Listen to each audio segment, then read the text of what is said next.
New India live के सभी दर्शकों को नमस्कार। दर्शकों, आज हम पहुंचे हैं गांव रोहनात में। मैं कैमरामैन से कहूँगा, गांव रोहनात में पिछले काफ़ी दिनों से धरना चला हुआ है। एक बार दिखाइए, देखिए प्रशासन की कितनी गाड़ियां यहां पर आई हुई है। यहां पर पिछले 10 दिनों से एक धरने के दौरान एक व्यक्ति की मौत हो गई थी और उस शव को वहीं पर रखे हुए हैं। और इस रोहनात गाँव के बारे में बताएंगे हम आपको। रोहनात गाँव का इतिहास का क्या इतिहास रहा है। सबसे पहले रोहनात गांव के बारे में हम आपको बताएंगे कि रोहनात गांव में जो धरना ये चला हुआ है आखिरकार क्यों चला हुआ है। ये शहीद गांव रोहनात एक बार मैं दिखाऊंगा। ये जो गांव में पूरा पट लगा हुआ है, इस गांव में ऐतिहासिक कुआं है, बरगद का पेड़ भी दर्शाया गया है। तो यह कुआं जलियांवाला बाग के कुएं की याद दिलाता है, जहाँ पर महिलाएं अपनी इज्जत बचाने के लिए बच्चों सहित इस कूदे में छलांग कूद गई थी। और कुएं की दीवारों से आज भी इसमें छलांग लगाने वालों की बेबसी की चित्कार सुनाई देती हैं। और ये पेड़ और कुआं पूर्वजों पर की गई बर्बरता और शहादत के मूक गवाह हैं और नई पीढ़ी के लिए राष्ट्रभक्ति के लिए प्रेरित भी कर रहे हैं कि हमें किसी भी समय देश पर मर मिटने के लिए तैयार रहना चाहिए।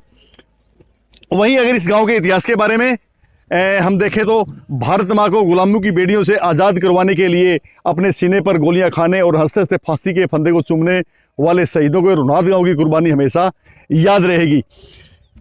तो यहाँ के जो क्रांतिकारी है ना, उनकी ये पूरी कहानी इस पर लिखी हुई है। और ये यहाँ पे लिखा, शहादत के साथ साथ गांव को मिली नीलामी की सज़ा।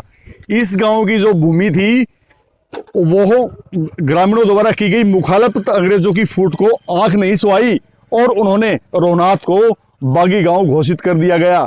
हिसार के तत्कालीन अंग्रेजी अधिकारी ने तत्कालीन क्षेत्र के तहसीलदार से गांव की सारी ज़मीन का रिकॉर्ड तलब किया और 20 जुलाई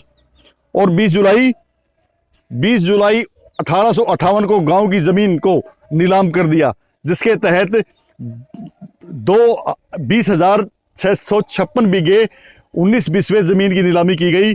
अन्य गांव के लोगों ने नीलामी के दौरान गांव की पूरी ज़मीन को 61 खरीदारों ने कुल 8100 रुपये में खरीद लिया गया था और पूंजी का चौथाई हिस्सा यानी 2025 रुपये उस वक्त जमा करवाए गए थे।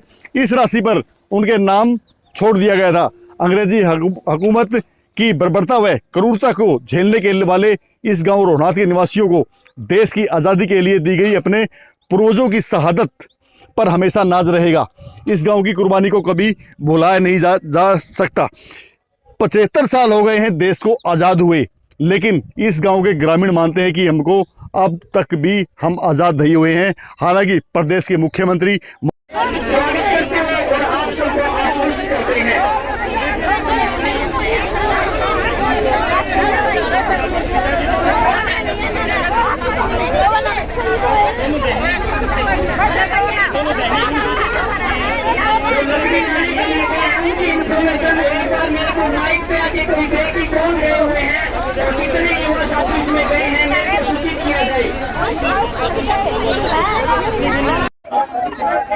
रोहनात धरने पर ये देखिए जो शहीद हुए संतलाल जी, उनके परिजन हैं और आपस में सांत्वना बताते हुए उनको यहाँ पर महिलाएं, ये देखिए यहाँ पर काफ़ी महिलाएं हैं। और 10 दिन के बाद में संतलाल जी का जो आज अंतिम संस्कार किया जाएगा, अभी फैसला हुआ है। और ये देखिए सभी की आंखों में आंसू हैं,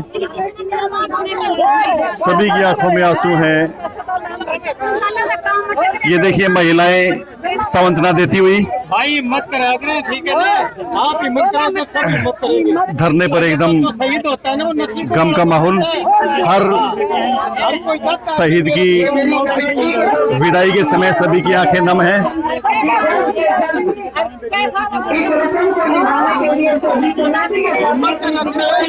ये देखिए यहाँ पे महिलाएं काफी संख्या में महिलाएं आई हैं।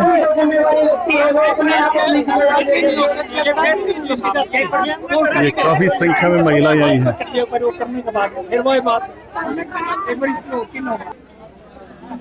ये देखिए शहीद संतलाल, और ये शहीद संतलाल जी का जो पार्थिव शरीर है, ये देखिए अभी इनका अंतिम संस्कार किया जाएगा। सभी दूर दूर से गांव के लोग आए हुए हैं यहाँ पर काफ़ी, और अभी इनके पार्थिव शरीर को शमशान घाट तक लेकर जाया जाएगा। जिस बेटी का बाप चले जाओ उसको बोला नहीं जाया करता। ना छोटा नहीं करेंगे, अगर तो हमें इस तरह करोगे कैसे ना अपनी जान गवाएंगे ना पछतावा होगा।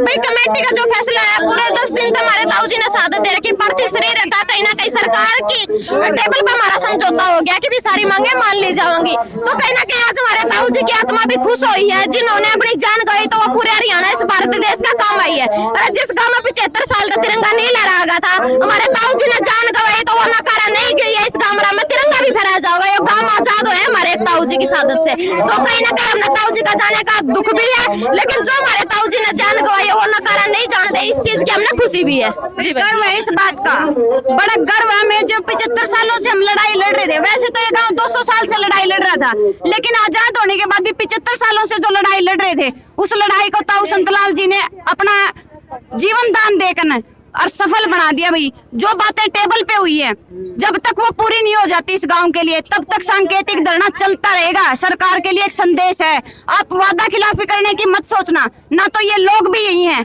और ये शहीद गांव भी यही है, और जो हम जैसे इनके सहयोग में खड़े वो भी यही हैं। आपको दोबारा से फिर हम याद दिलवा देंगे, शहीदों का गांव शहीदों का ही रहेगा, आपका नाम नहीं चलेगा यहाँ पे। जी, देखिए यहाँ पे जो आए हुए हैं सभी ने कहा है कि उनका सांकेतिक धरना जारी रहेगा।